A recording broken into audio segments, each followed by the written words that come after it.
for another engaged, balanced, and informative episode of Behind the Ballot. Long time since we've used the motto. I know I use the motto. It's been a minute, but Yeah. we should actually have those hats soon. So I think Ooh. within the next few days, maybe even next week, then we'll move into shirts and all that good Yeah. stuff for our Make it people. look more official. Yeah, definitely. And so we're gonna get jump right into it, starting with the government shutdown continuation and all the news that's been coming out from all news sources on both sides of the aisle.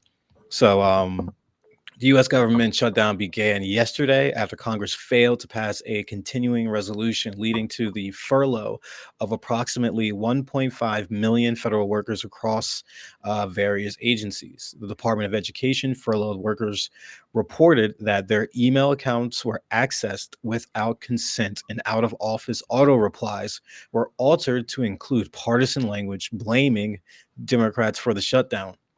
For instance, messages stated that employees were furloughed due to Democrats' refusal to fund the government, framing it as a political failure. The employees that were furloughed um, expressed immense outrage, citing lack of consent and potential violations of the Hatch Act, which prohibits federal employees from engaging in partisan political activity while on duty or using government resources. So, multiple agencies, including the SBA, the Small Business Administration, posted similar blame on their website and social media, promoting ethics experts to question legality into these things that these agencies are posting and stating that the Democrats were the ones to push for this shutdown. And looking at all like the optics and really what's been said in the media and what Trump has been saying and pushing out is he's blaming Democrats for this shutdown due to the continuing resolution failing. And the reason for that is because Democrats are trying to keep intact few pieces of Obamacare, and also to help with the tax credit as well, so the premium tax credit. So with that, so under the ACA, which was expanded in 2021 and extended through 2025 through the Inflation Reduction Act, these premiums are set to expire. So Democrats are demanding the continuation in any shutdown, but they're trying to make that within the deal before the Republicans continue to state that it's the Democrats' fault, and they're not going to negotiate with Democrats, which is what Speaker Johnson and Trump has been saying collectively. But when you look at it, a 55-year-old couple earning $85,000 could see a cost rise from about $8,000 to $24,000 for their healthcare premiums. So this expiration could unenroll millions from coverage, and hike premiums can go up to almost 75% on average, and even continue to further strain healthcare systems. Politically, it's a Democratic hill to die on when you think about it and all of the stances that they stand on. There's a very good and moving video, Muhammad. I don't know if you saw this. It was actually with Bernie Sanders and AOC. They're I both just saw a walking and clip of it. talking I didn't about, see the yeah. whole video. So I watched the whole thing, and it's like probably one of the best messaging videos I've actually seen from Democrats in the past year and a half, I would say. Just the two of them talking, and in layman terms, really, what's going on with the shutdown, what are the Democrats fighting for, and how are the Republicans changing that narrative to fit Republican messaging that they want to do this for illegal immigrants and so forth. When realistically, it's just DACA recipients that would still fall under those healthcare provisions and receive those services. But the bunch of individuals that are going to be hurt are your rural hospitals and so forth, which have been going down since the passage of the big beautiful bill. So we'll see what's really going to happen on the negotiating side, and if there even is going to be a deal within the next week or so. I know Polymarket, which is was that like a like a public trading platform now that's like been Yeah, in the news it's a lot that recently. that site makes me laugh. I Yeah, guess you can trade Apple. So anything. They You literally can trade literally anything. bet on anything. I mean, there Yeah. was on a we can get back to the serious topic, quick 10-second off Yeah. topic. They had bets allowed for what color dildo would be the next one to Yeah. hit a On the yep. WNBA court. I'm like, Yeah. how is this illegal?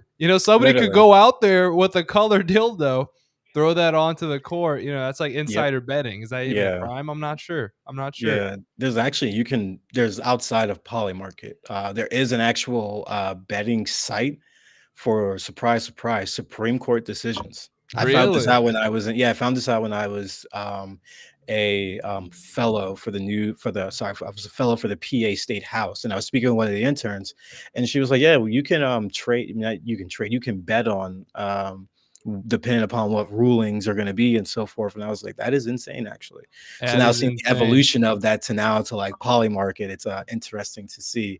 But Polymarket was stating that they see this shutdown going possibly being the longest shutdown, as well as they're looking at 29 days right now. I know the longest one has been 35 days, but at the minimum they're looking at 29 days, which is what everyone is betting on. So we'll see and Yeah. keep tracks of that.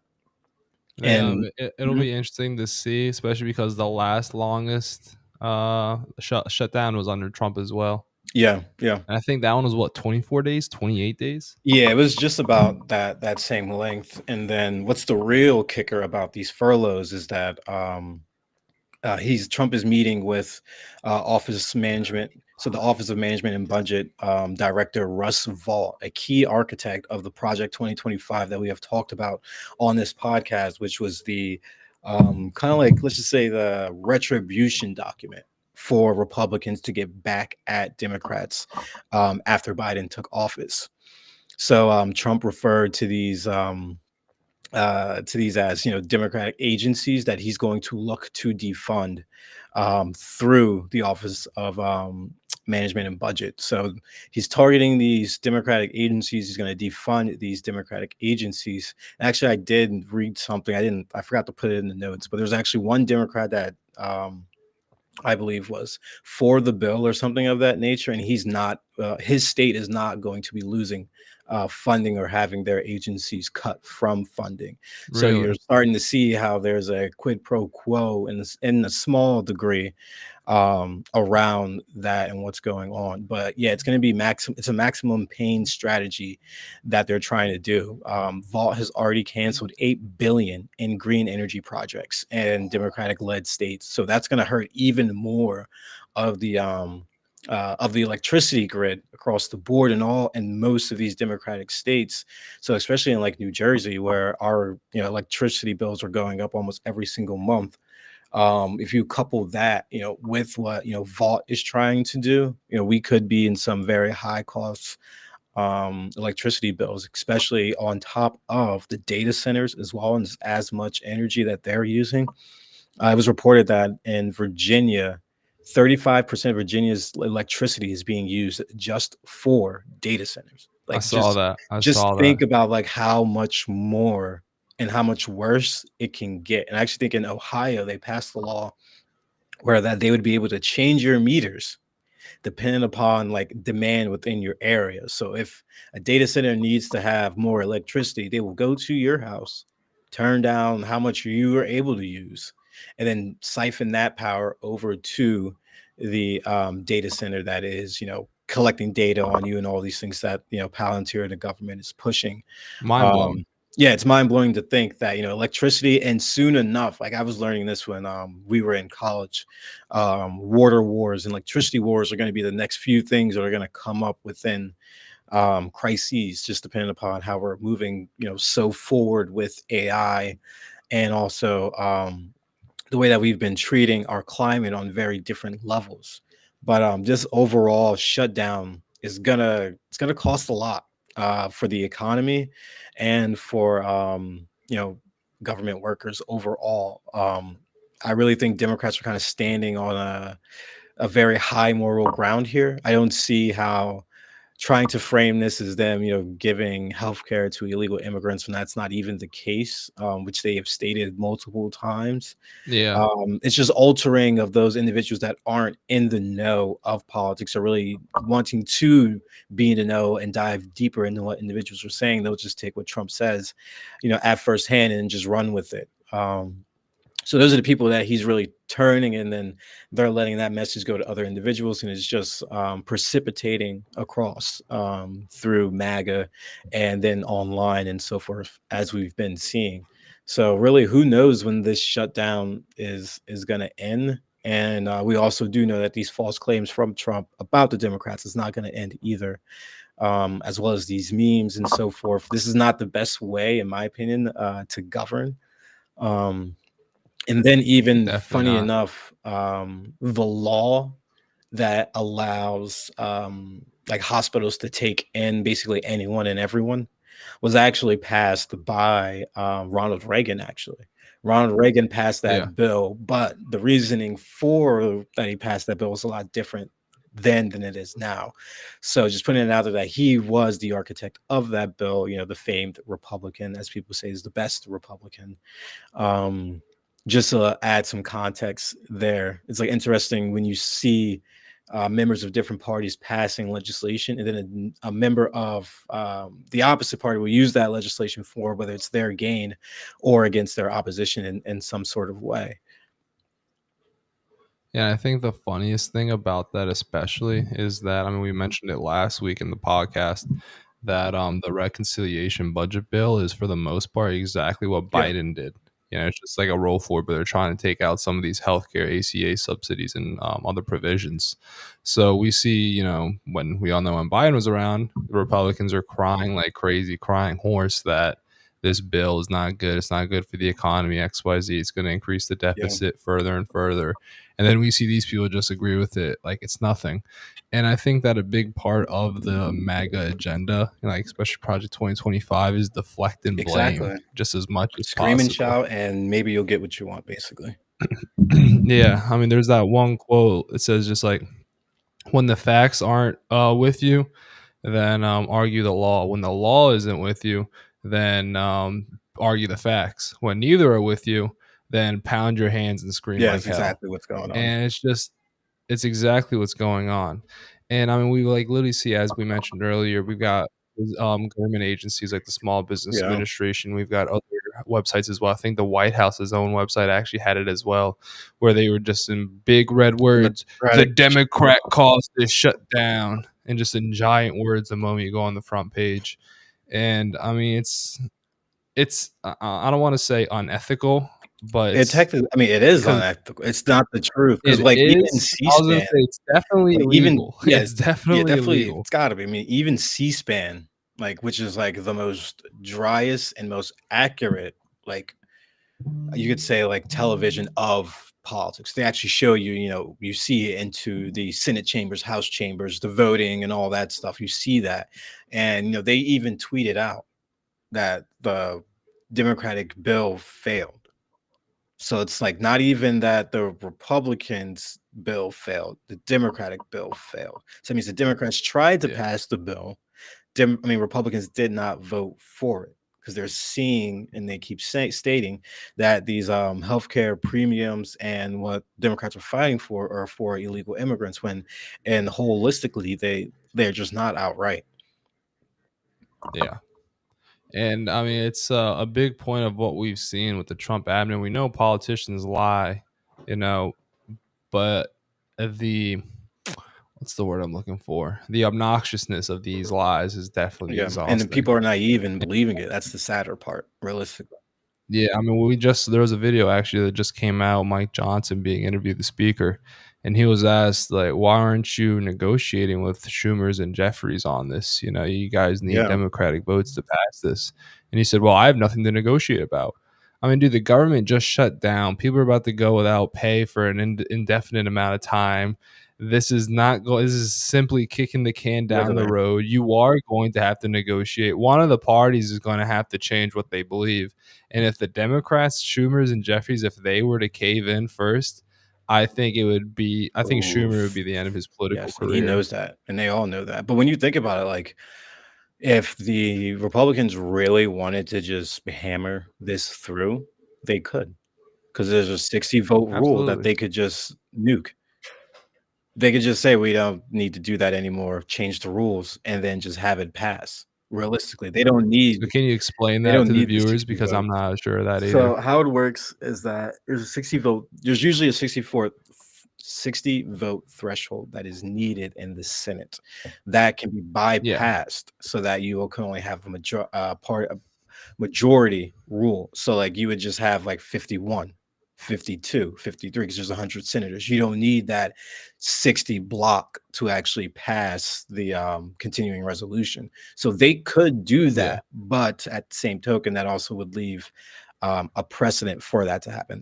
I don't believe that has been something that's happened. I think they call that the nuclear option.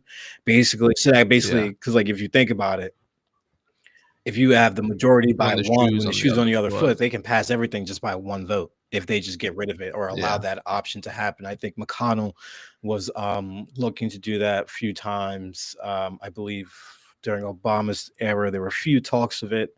Even during Trump's era, there were a few talks of it as well. So like use that nuclear option to get things done. But they obviously would, concede and make deals at the end of the day. But yeah, so yeah, that's like the legislative process in that way. So Republicans have the power to do it. They're just not doing it. And want to use, what the Democrats are fighting for against them as 2026 rolls around. But realistically, if this bill were to actually pass, I feel like it would have the opposite effect because now then you'll have conservatives in those rural areas stating, well, I know you can say that Democrats helped pass the bill, yes, but majority of the yay votes on that bill are going to be Republicans and heavy contested districts. So we'll see what ends yeah. up happening and how those rank and file members do depending upon what happens with this continuing resolution. It'll be interesting to see, and I'm definitely eager to see where they go with this because just double check the Trump's last shutdown was 35 Yeah, days. So if this does end up being longer than that, that would be astonishingly bad. But I do really think that we're in to see a pretty painful Q4, and not even Q4. I think that the market will maintain some hype sentiment, especially with the rate yeah, cuts and what we've been seeing right now, which is already just a ton of rationality. I feel like, in my opinion, the stock market is just totally checked out and away from what the government does. And because right now, I mean, we've seen job openings plummeting, we've seen job yeah. The revisions revision cut down to negative massively. now. I mean, yeah, we just had the August report come out. They were expecting 65,000 plus. They cut it down to negative Yeah, 5,000. So literally losing jobs at this rate. And, we're at a point where people are really just trying to be tighter with their money. And I think that the big thing that we're going to see here is this disconnect from the rich and the non rich. And I think the politicians are just so, for the most part, among the rich, disconnected yeah, crowd. So it'll be interesting to see how much these politicians and their rich donors and friends keep this up as some sort of thing that should be delayed, yeah. Right. or fleet in the stand, we're not making any moves on this is what we believe, this is what we're going to do, and how much of an impact that's going to have, because we've got it here as well. 1.5 million employees are expected to be furloughed, fired. 1.5 million. That's a lot of But mind people. you, they're also doing additional firings and permanent firings is what they're trying to do. And that's the I mean, sadly, auditarian piece of it, honestly. It's like not only are you gonna Yeah, furlough them, but you're also going to fire them, which is illegal. You can't yeah, furlough an individual and fire them as well to try to shrink the government and do things that you can now do because the government is shut down. Like that is yeah. horrible as a businessman, like looking at like as a if a business person were to look at that, it's like you basically can't negotiate or control when things are in order. You basically need chaos to fume for you to be able to get your goals, get your milestones or policy initiatives across, which is, I mean, really shouldn't be a surprise for Trump, but it's dangerous to the republic and the institutions of the legislative branch overall. Yeah. And like as mhm. And I was go like, ahead. as No, you you were can saying finish with your like thought. their friends and so forth, like kind of wanted to get into the next section because this part is the WikiLeaks exposure of the secret Oh yeah. Israeli influence campaign in the United States. So I came across this earlier today. So Israel's paying influencers under the Esther Project. Shout out to Yeah, WikiLeaks shout out about to this. WikiLeaks Just and want to add that. Edward Snowden. We appreciate you. Um, so we did touch on this a little bit when Netanyahu had that meeting with all the influencers, talking about using different weapons and well, different weapons with how the times have changed. So Israel is paying influencers under the Esther Project. Um, so the Esther Project involves coordinating payments through bridge partners and Havas Media.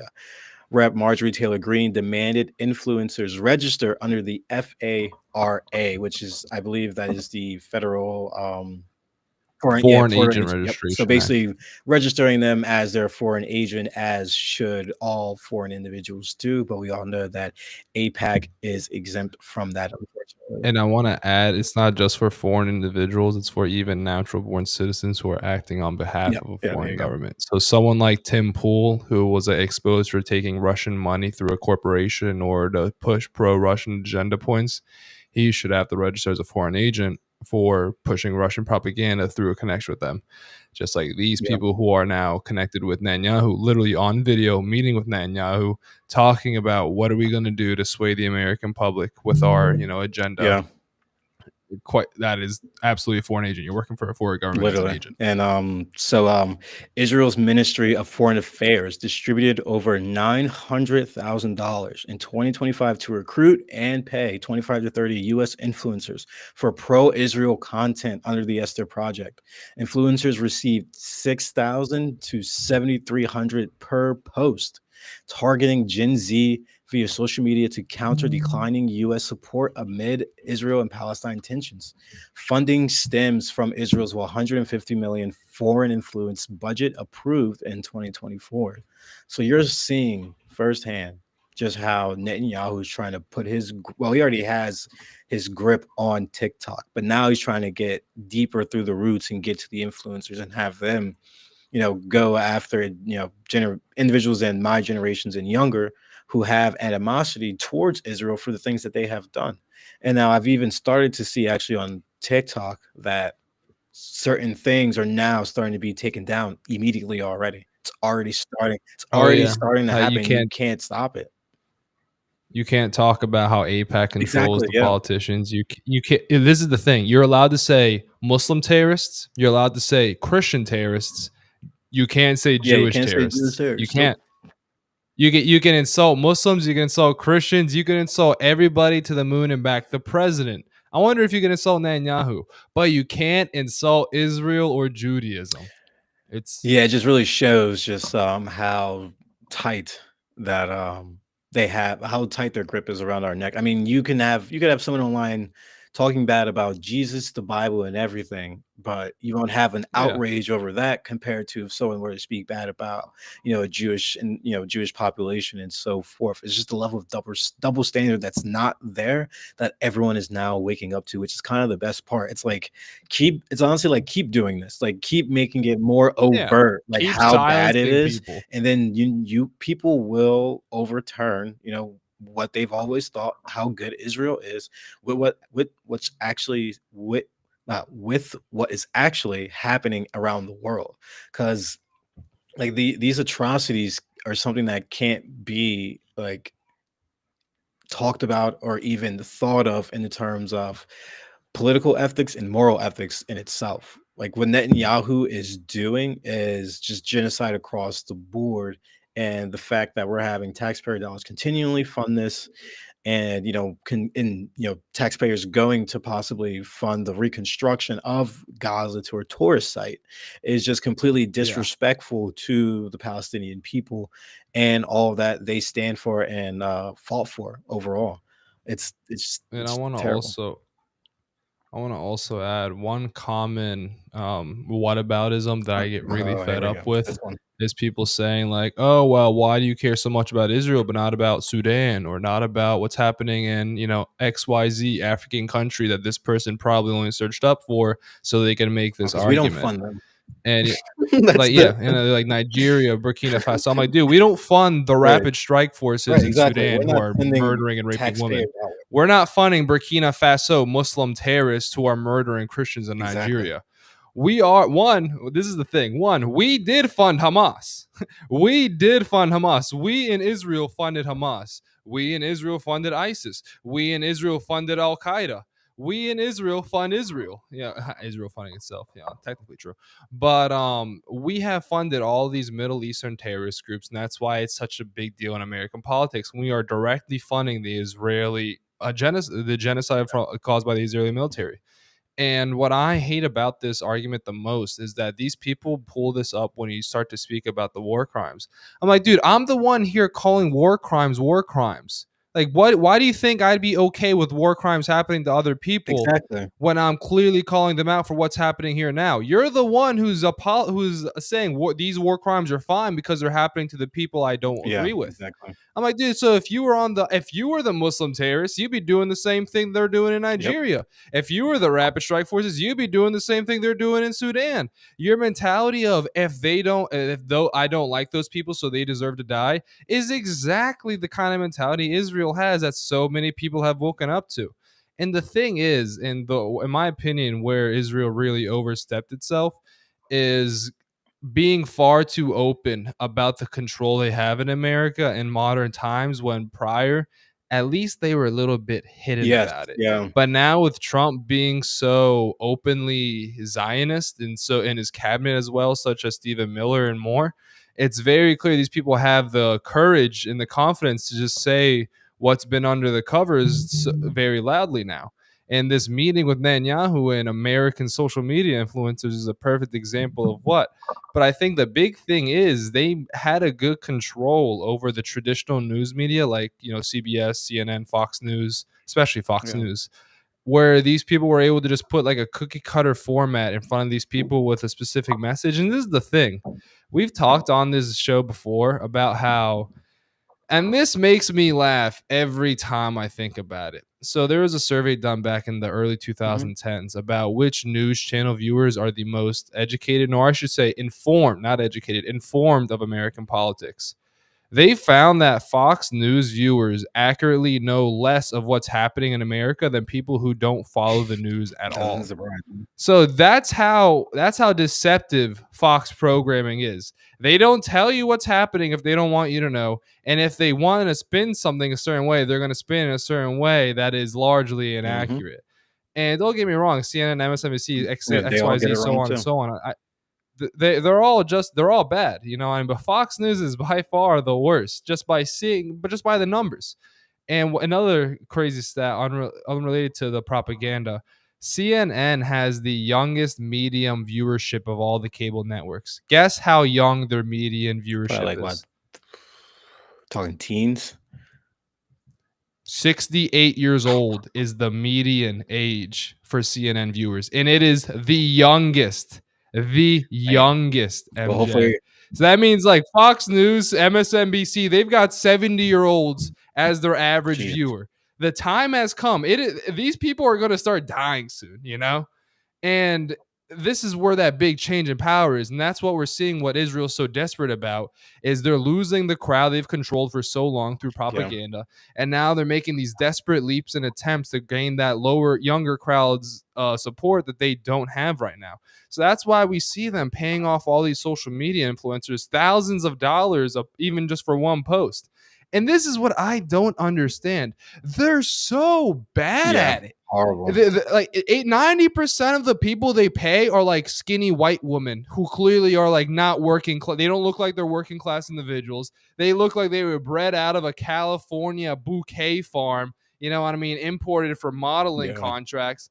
And they're trying to talk to you about why you're an idiot, why you're wrong, and why they know better than you do. I'm like, sorry, I'm not going to listen to somebody who's clearly had a nose job been Botox put in. I'm going to listen to my friends, two, what I believe, three, what I read, and four, what I Yeah. see. I'm not gonna close my eyes. I'm not. How's it say? Monkey see no evil, hear Yes. no evil, Yep. speak no evil. I'm not gonna go completely blind, deaf, and mute just so I can publicly support Israel. And many people feel the same way. They're like, I'm not just gonna blindly support this because a hot woman's telling me to do so.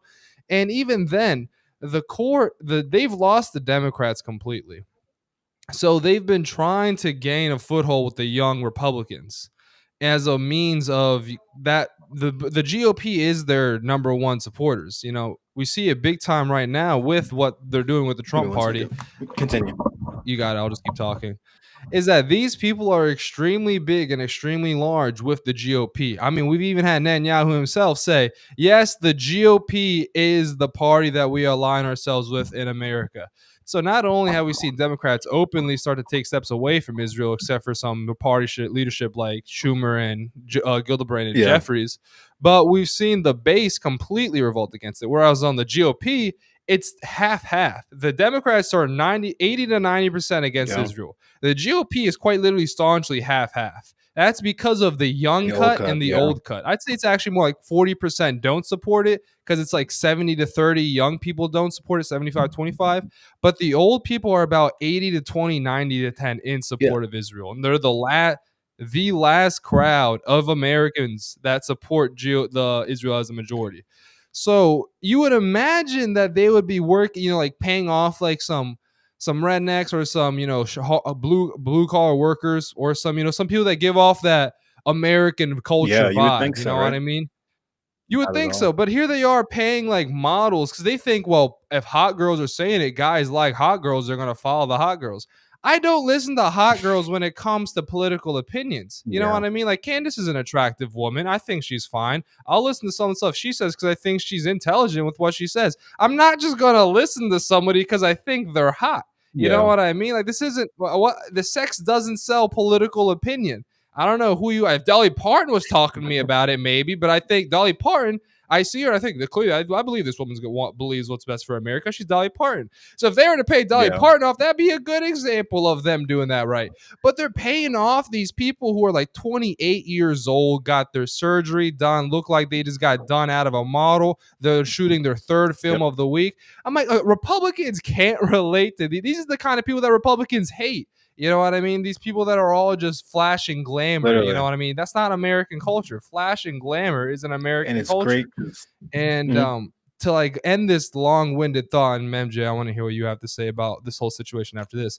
Is that not only are they among a few of the men they have on their payroll, one of them is a very gay black man. I think you've probably seen that video of like that gay black dude and that white woman with the Star of David, and he's like, "You musty Zionists don't even know what you're talking about. Now I walk don't with think me." I've seen that. I'm like, dude, I'm who? glad I haven't seen Oh that. my god, dude, MJ, it screams. It screams. What's the word I'm looking for? Flamboyance. The whole video just screams flamboyance. I'm like, if you want to associate Israel with the annoyingly gay, flamboyant men in the world, that is the quickest way to lose that Republican man support. Because now they're gonna be like, dude, what is this? What is this? Is Israel all about I think his name's Xavier or something. But I'll send the video over to you Yes, when I yeah, I find it definitely again. It was would. like all over Twitter. But like literally, this is the thing. The video, I fail to understand the strategy. The video was these people saying like, "Oh, hey, you musty anti-Zionists musty anti-Semites only hate Jews because they're so successful. You say they run all the industries in America. Well, if you were as smart and successful as Jews, you'd be running all the industries as well." So not only are these people reaffirming the stereotypes, which I mind you are stereotypes because they're true, because a lot of wealthy Zionists do under a lot of wealthy Jews. And I just want to add this as a little caveat. Not all Jews are You know, Zionists. I only have a problem with Zionists. And people like Larry Ellison and Marianne Adelson are Zionist you know, billionaires who we've seen just bought. Larry just bought through Oracle, just bought TikTok. That's why they're going extremely hard on the anti-Israel censorship. We've seen Marianne Adelson put in tens of millions into Trump's campaign. She's put in $1 million to get Thomas Massey unseated yeah. in a primary, which still has no candidate. Mind you, imagine throwing more than $1 million at a primary where nobody is running. That's how desperate they are. Not, I mean, dang, they're doing it pretty well with the federal campaign, so I shouldn't say desperate, but look, I should say, look how hungry these people are for Yeah, control. You literally. know what I mean? They're willing to throw money even where there is no chance of that money being successful because they have so much of it. They just want to control the country for Israel with their billions of dollars. And it's sickening. These people are No, traitors. there are traders across the board, and they, as Marjorie Taylor Greene said, they should all be registered as well. What I think is also important too is that we're starting to see elected officials also stand up. Mamdani has even said that he would issue the arresting warrant of Netanyahu if he were to ever come to New York. So I think from the polling, looks like he is going to win. So I would love to see Definitely going to win, hopefully. how that's Inshallah. gonna intersect those two things, Mandami, and then having Netanyahu come in town because the UN, I think it's what the Security Council meets in New York, I believe, if I'm not mistaken, or the Yes. UN General Assembly meets in New York. It's one of the two, but I believe the yeah, General I think it Assembly is might be general. both. It could be it could be the General Assembly, and there's also a room for the Security Council. But continuing on with our episode, just touching on briefly the legal and Supreme Court cases. So we talked about this a little bit. So the Supreme Court is set to hear the case of Lisa Cook and Trump's attempt to fire her from the Fed board in January, as she remains in her post. In the meantime, they're going to take it up in January. So, we will see what that ruling is. And maybe I'll bet on it from like having that memory come back in my head. Honestly, we'll see. We'll see. We'll see. But yeah, I don't know how they're going to rule on this. If they rule for Trump, you're going to probably see a lot of other independent heads of agencies be removed that are Democrats that aren't going with this Trump policies and so forth. But Yeah. we will report that as well, and keep everyone updated on what's going on. Moving to the next big I want topic. to add Yeah, yeah. something quickly. Since we're speaking on the topic of firings, Trump getting rid of people he doesn't like, they I know we have a little bit of talk about the military near the end with the Venezuela cartel situation. I should throw Yeah. cartel in quotes. It's more just to get rid of somebody who doesn't like Israel. But I'm not in that speech that Hesketh and Trump gave to the generals of America, where Trump literally said, like, if you guys don't agree with me, there goes your rank. I think pissing off the military leaders is not a good look for your base. Yeah, because I don't think that I understand military leaders love Trump, like Trump, align with Trump, but they will not. I They wouldn't I will, wouldn't go that far. I really wouldn't. I mean, you I'd don't think say that? they like Trump more than they would like Harris, which I fully agree with. But I think that a lot of people are getting fed up with Trump at this rate. And I think that the guy can't seem to not hurt himself. Yeah, I don't think they would go forward or even participate or even have an interest whenever he was trying to say, in a sense of like, if you don't support me, you're basically gone. It's like, no, they have their upholdment to the Constitution. Like that's what the military oaths themselves to, outside of their own branch oath itself. But it's like, you're not going to have military leaders follow you blindly after being president for 8 years, let's say 2 terms. But it's like, even to even try that, and then Hastings at the end giving some Oh strong my speech god, and that's thinking that he so was going to funny. thinking that they were gonna clap afterwards, and it's just silence. Yeah, And he no, walks that was right so off the funny to stage. I me. was like, I wanted to sit there and just There because was they're one guy, I don't know if he was doing it as a joke or if he was doing it because he actually supported them. But like I watched like 15 minutes of Hesketh's speech, and there was one guy every time that Hesketh got done saying something, he'd give the pause for applause. The pause for applause. And then you just hear one guy go, "Woo!" terrible. Yeah, just one guy. And Yeah. the funniest thing was that you could just see all these, no one moving at all. And then like in the background, like this guy was off on like the side on the 8th row or something. Yeah, they're probably like, "What the Yeah. heck?" Had me dying. No, I that think is that was more of like the worst part. It's not because if everybody didn't clap, because they'd be like, okay, maybe they're just being professional because they're generals. You know what I mean? They're being stoic. But the yeah. fact that one guy, one guy was and nobody else was, it's like clearly, like you're allowed to. Clearly, people are, and But I also clearly think that one nobody clap wants is to. just like a joke. Like, like Yeah, I'm no like, one's is that clapping. guy So here just you doing this go. because he thinks it's funny? Because I'm like, I Literally. can guarantee you, they Hesketh or Trump are going to think like, oh, that guy, we like that guy. You know what I Yep. mean? That guy's nice. That Colonel, guy's promote cool. him. And he may have just been doing that as a joke. No, yeah, literally. No, without a doubt. I mean, it was a terrible speech. Horrible. I feel bad that those generals had to actually go there for all of that, waste their time for that. But we'll see what Taxpayer comes money. from it. We will see what comes from it. And just briefly going to continue on with the economy. So as we were talking before, farmers, you guys are getting hurt.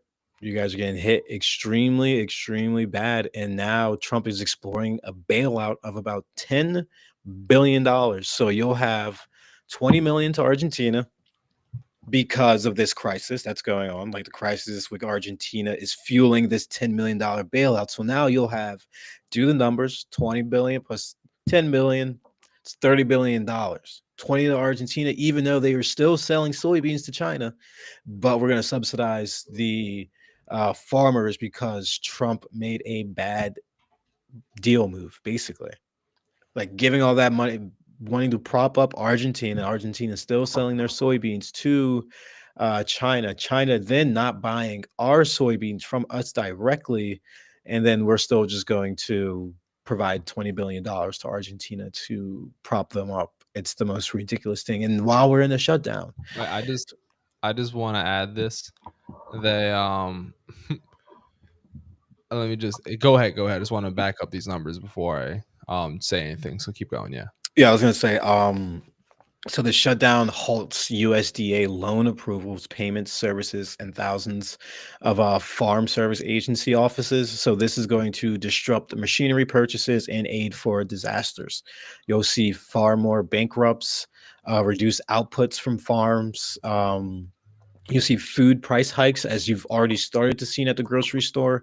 It pressures Republicans, of course, because as much as they love farmers and love talking about that rural America, they're going to see that these individuals may start to turn on them and may start to shift on them, given these things that Trump is doing. $10 billion to farmers, $20 billion to Argentina. And we're not seeing anything profitable or anything on the consumer side of things change. And who knows if we will see something change if that happens, because there still is no guarantee that China will start buying up all of our soybeans. Like, yes, that 10 million bailout will be there, but what's going to happen when it's gone? And Yeah. they're going to need another one, and this Yeah. continues on and on and on and on. Like it's That's only going to what's that, stretch out before it snaps. Yeah. Damn.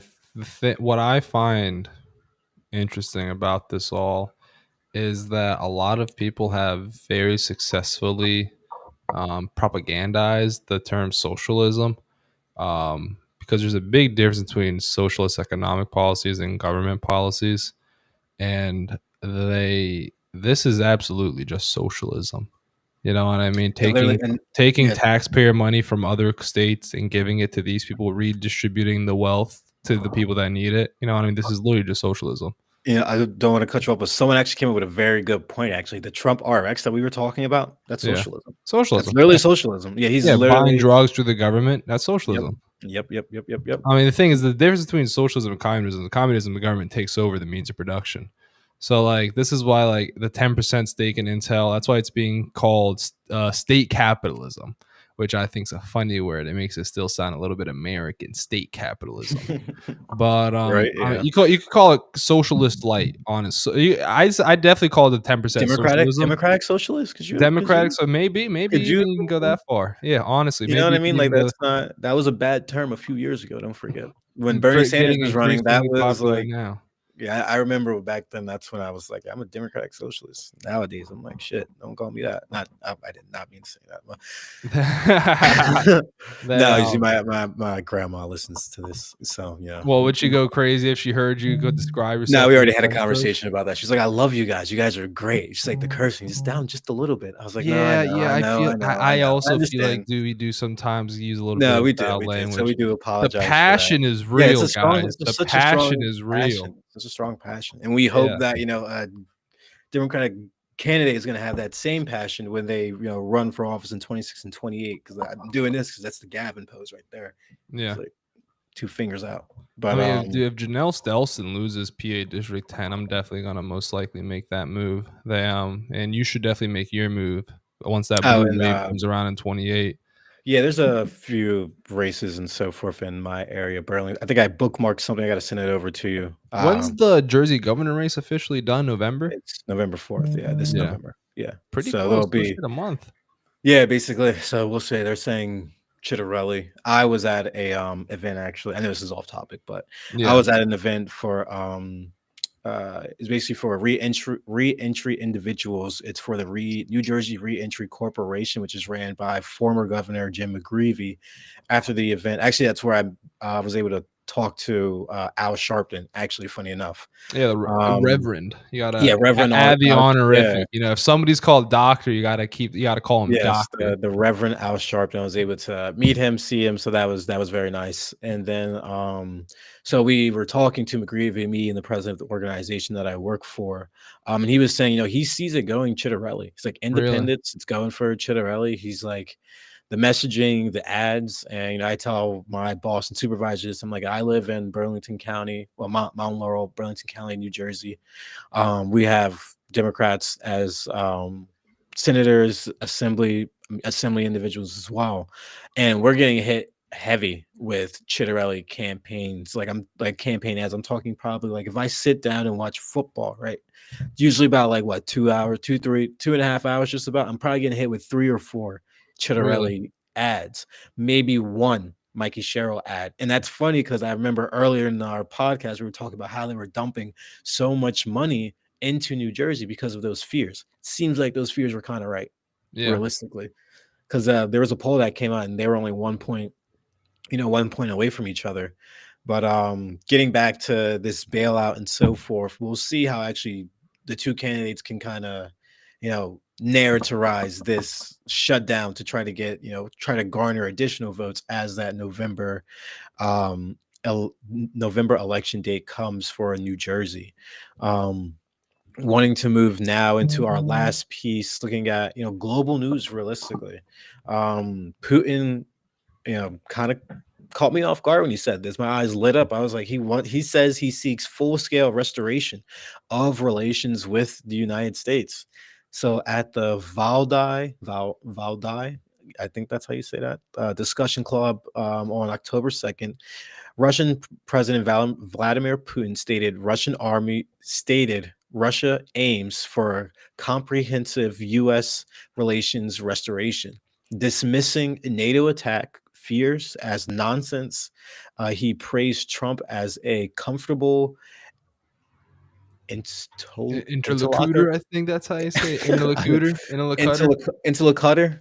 Maybe, While maybe English language can be weird we'll with just those use. yeah, it can be so weird with we'll just say a comfortable negotiator, things of that term, while warning against Europe's militarization and Ukraine's actions. So it's interesting to see this kind of like change of tone from Russia after they, were flying over Poland, flying over all these other European countries that are in NATO, and now they want to be a part of us. It's kind of maybe that they see like NATO won't play any games if you fly a jet over. We will jump you. Like is like I'm trying to Do you understand like what's that level of quick turn of events. Like, I'm sorry for everything. All that was nonsense. Like, let's actually try to build a bridge here.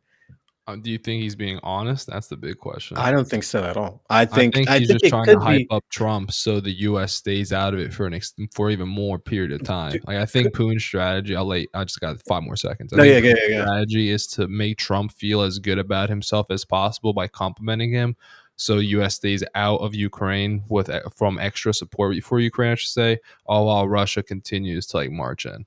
That's what I think. So I'm thinking like now, like, is there a connection here with Moody? In Yeah. India? Is there a connection? Because we know that India was buying Russian oil, right? So is there like now conflict between those two? Is Moody turning more towards Trump? So now Russia seems like they have to pivot more towards that way. I really want to know what those optics are, because when I like was thinking about that as you were talking, I was like, that is a like a point there. Like they were selling their oil to India, so and they were having all of these back and forths with the United States about Ukraine and the deal and so forth. So it's like, why is it all of a sudden they're wanting to restore relations? It's very odd. Honestly, like, just speaking from a geopolitical perspective, I think it would be ideal to actually have positive relations with Oh, Russia. without a doubt. I I don't. don't Mhm. know if Putin would make that possible, because I think this is where the tough question comes in. Should the United States further and NATO further expand their reach into Europe by going east to counter Russia and also just to claim more land for their own militant purposes and influence? You know what I mean? Or should the United States teeter away from that strong NATO, what's the word I'm looking for? Promise. Not like betraying NATO by any means, of course not.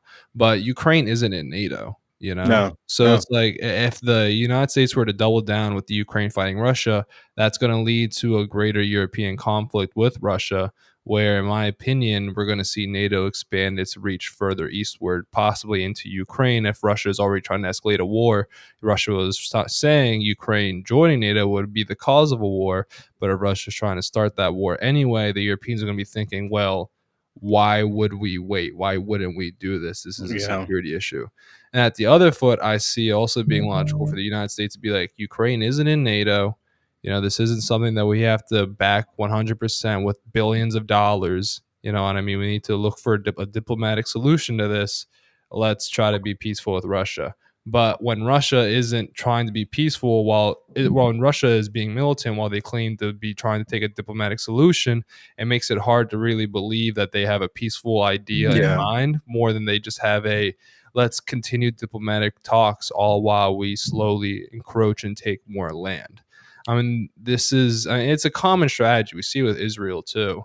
These war leaders trying to perpetuate the war that they're a part of by saying, hey, let's have these peace talks. Oh, we don't agree with these peace talks. Let's change up the peace talks. Oh, this deal isn't good enough. Let's have another deal, all while they continue their military campaign. Yeah, it's all a play, honestly. I mean, we'll see what these, restoration of relations looks like in actual reality, and not just him just stating it, meeting with Trump and so forth. So we'll really see, because I don't believe it for a fact. Like as I've said, like they were able to trick Obama with Crimea, Trump with Ukraine. So we'll see. I can't say they tricked Trump with Ukraine, but they're obviously still pursuing Ukraine and have not effectively stopped or have even listened to Trump in those regards. So it's kind of like they're just playing the game at this point. Maybe they may see, if we get real close buddy buddy with them again, can we make another move to somewhere else and build It's up tough. off of that? It's It's, tough to it's gonna be see. tough to say, but no one can all everyone don't forget about China as well. Do not Yeah, forget that's about China. That's what I wanted to add as well. Like, Yeah. China, they're not our enemy, they're more of an adversary. You know, like, we've never had militant problems with China, whereas Russia, we had World War II, the Cold War, and more. They funny to think that the Soviets were technically allies in the Second World War, and then we Yeah. got 50 years of communist propaganda of how they're evil they are. But to the point is that what should we do in order to maximize our relationship with China? Because that's the pivotal thing. Like, we Yeah. control the West, they control the East. We have the Pacific separating us. You know, we've got a lot of things that we can do in order to boost our relations. And I hate to see how much Trump is ruining that. I mean, we see the soybean example is the best example, but the thing I dislike about Trump massively in this regard is that he's threatened them with tariffs so many times, which has just pissed them off, and he keeps delaying it because China has the upper hand. Yeah. It's very obvious if you're following along with the trade changes of the last 25 years. In the year 2000, we were the dominant number one trade partner for not more than 90% of the world.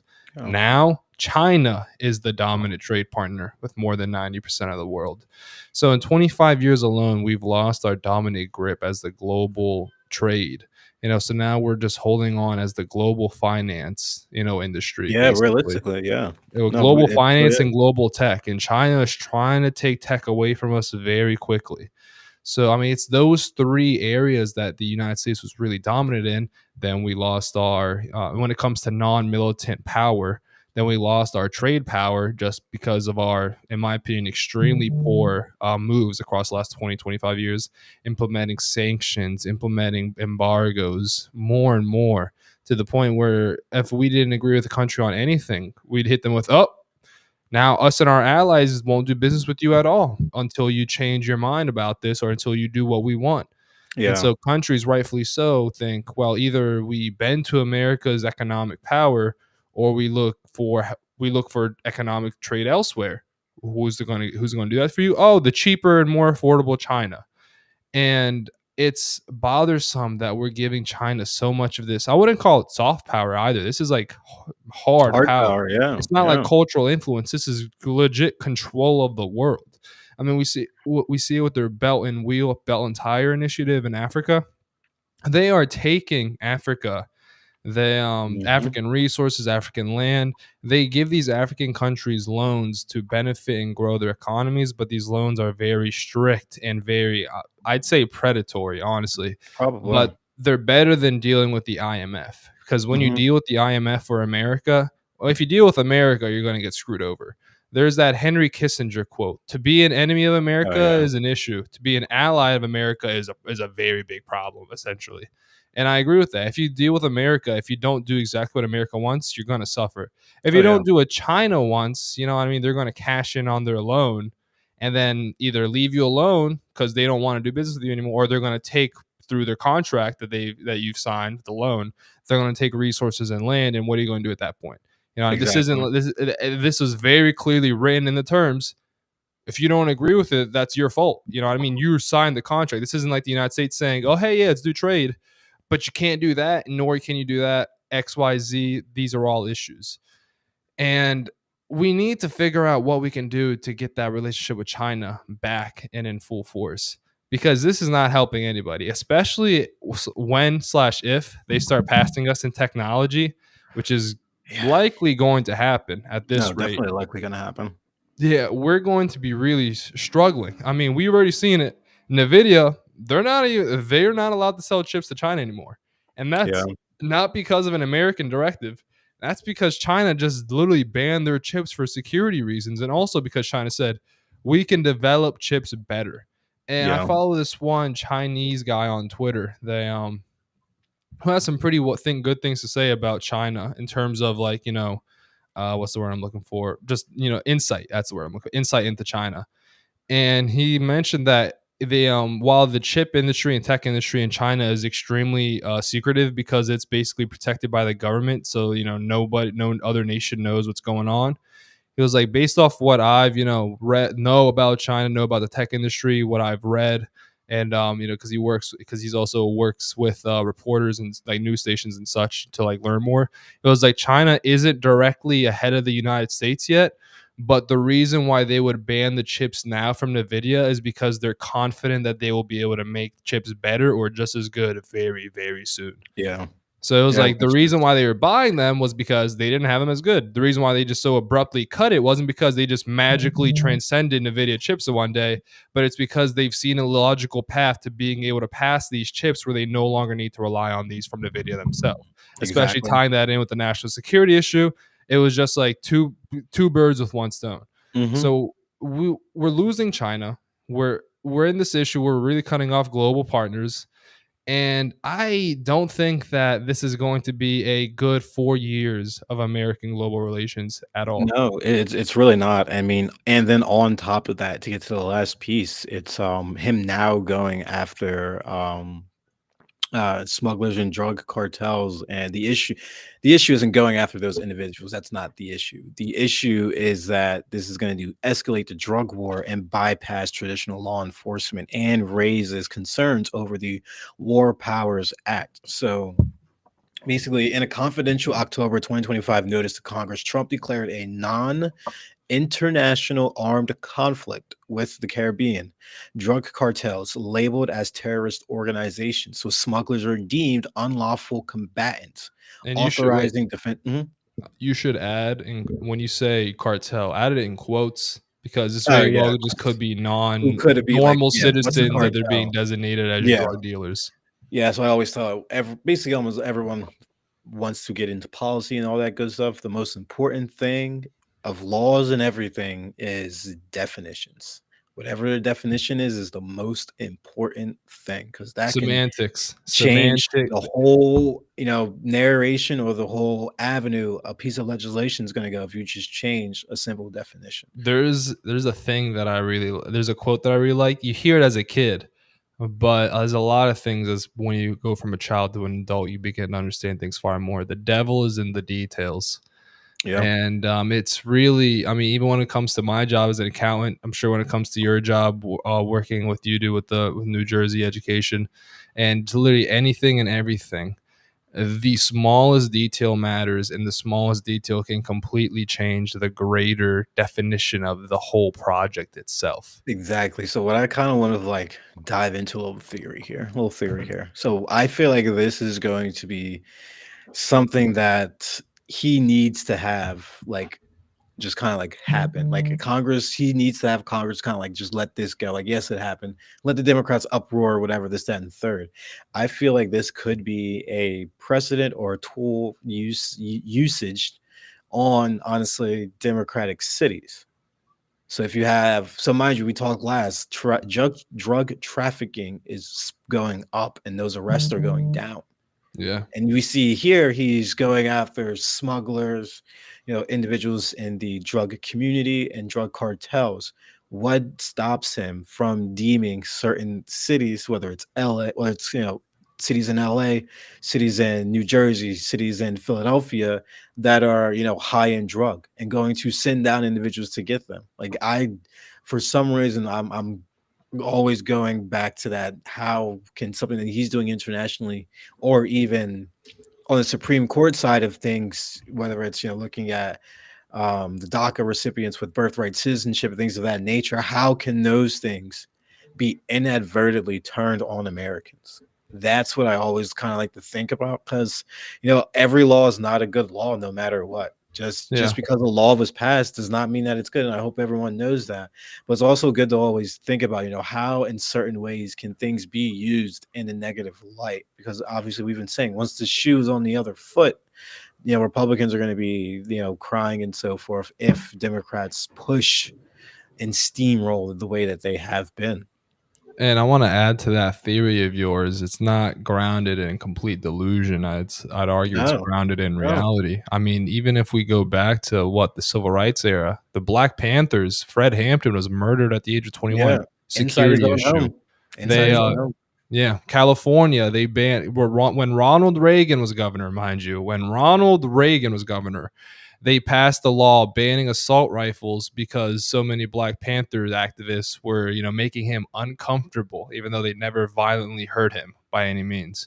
And Yeah, then in Philadelphia, we literally had a Black Panthers headquarters get bombed by the police. And that wasn't just one house. That was like a whole city block bombed by the American government to get rid of these people who they viewed as political extremists who had not done anything nearly that extreme. And then to go even further, we've got back in, I believe it was the 40s, 30s, they in order to lock up Mexicans and black folk, they made cannabis completely illegal, and then so anytime, and then they put drugs into the communities too of the Latino and black communities. So not only were these people now being deemed as criminals and threats to security because they've got these drugs that are now very illegal on them, they're also being pushed on it by the government themselves. And then in World War II, the Japanese Americans being having their Yeah, citizenship internment camp. revoked and then thrown into internment camps. I was gonna say, don't forget, earlier in his presidency, Donald Trump was joking, like, as he was like doing the whole immigration deportation thing. I mean, deportation thing. He was like, "Why not our own citizens who've done bad crimes?" See, that is what this is like ringing in my head right there. Like Yeah. he's already talked about this, and now he's going after birthright citizenship. So these are three cards in the same deck.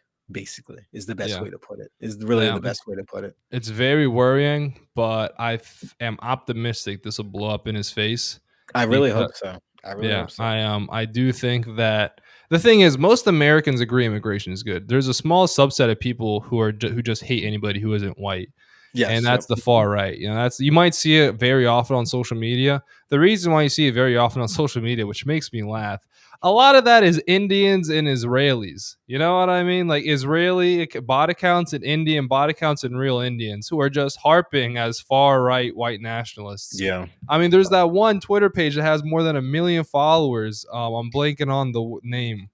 Western something has more than 1 million followers, harping as a Christian nationalist account.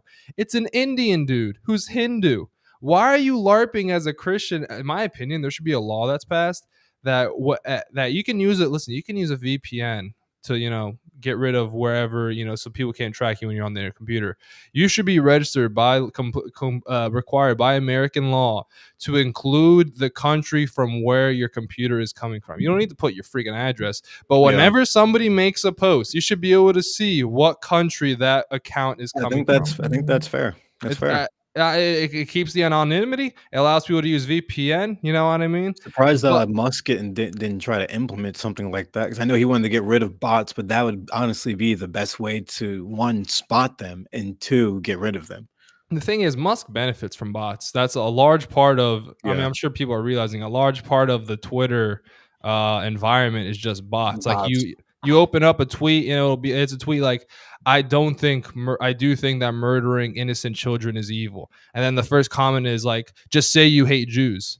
And I'm like, and then it'll be like 50 comments, 2 likes, XYZ. But then the next 30 comments all emulate similar sentiment, like, oh, Literally. just say you don't like Jewish people if that's what you believe. Oh, don't starve children. You must hate Jews.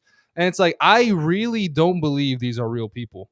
And Yep. the more you look at the profiles, the more you're like, these aren't real You're like, people. oh, it makes sense. Like Yeah, why it you would makes say so these much things to sense. What your do you think? bot. It makes so much sense when you're like, these are just bots. These aren't real people saying these things. Like, it makes so much sense. These are just programmed to say these things for engagement and for propaganda purposes.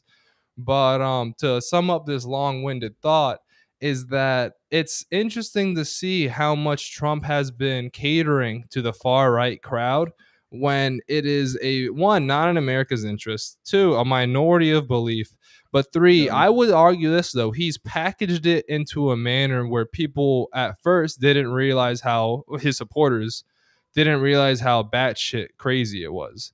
I mean, we see people like Theo Vaughn and Yeah. Andrew Schultz now, like walking back a lot of the support they showed Trump. It was like that was like a big demographic behind the Oh Republican yeah. base was these young Huge. men. Now And they're all you fleeing. have people like Theo Vaughn and like Andrew who are saying like, yeah, I don't like Kamala. I don't think she's going to lead the country in the right direction. I don't agree with everything Trump says, but I agree with a lot of the things that he's done in the past and what he says he will continue to do. And then 6-7 months later, you've got these people saying like, I do think it's wrong that they're just deporting people. I mean, even got Joe Rogan saying it. Like, it's insane that they're just pulling up to They're just construction flipping lots now. and Yep. taking workers off of their jobs. Like, I thought he said they'd be going for criminals. Of course, I'm for getting rid of illegal criminals. Who isn't? What Right. I'm not Yeah. for is going for people who are just doing their jobs, not committing crime, who just happen to be illegal. They Exactly. and it's really when people start to see how the extent of the extremism, in my opinion, that Trump's trying to implement, that's just really going to hurt the Republicans more and more. No, yeah, it definitely will hurt them more and more. All of these not well now a new word that's out there that has to find a definition. Non-international armed conflict. So whatever that is, we'll figure it whatever that's Non-international. yeah. We'll see what that's gonna be about. But thank you to everyone who has listened today. I hope this was a very informative, engaged, and balanced discussion for you all. We will be back tomorrow. Well, I don't know if we're going to be live tomorrow, but we will be having a guest episode tomorrow. Look out for Twitter, look out for tweets about whether it's going to be live or recorded. But as well, and as always, thank you everyone who listens, shares, subscribes, and gets our name out there. I've actually seen the subscribing and the views go up periodically, so we do greatly appreciate that. And everyone, have a good night, Muhammad. God bless America. May peace be with you all. And I just noticed that I've had Michael Jenkins as my name this whole time as well. We both have. So I Oh, guess look at that! There's two of us. special episode. We've got two Michaels. Yeah, right. Yeah.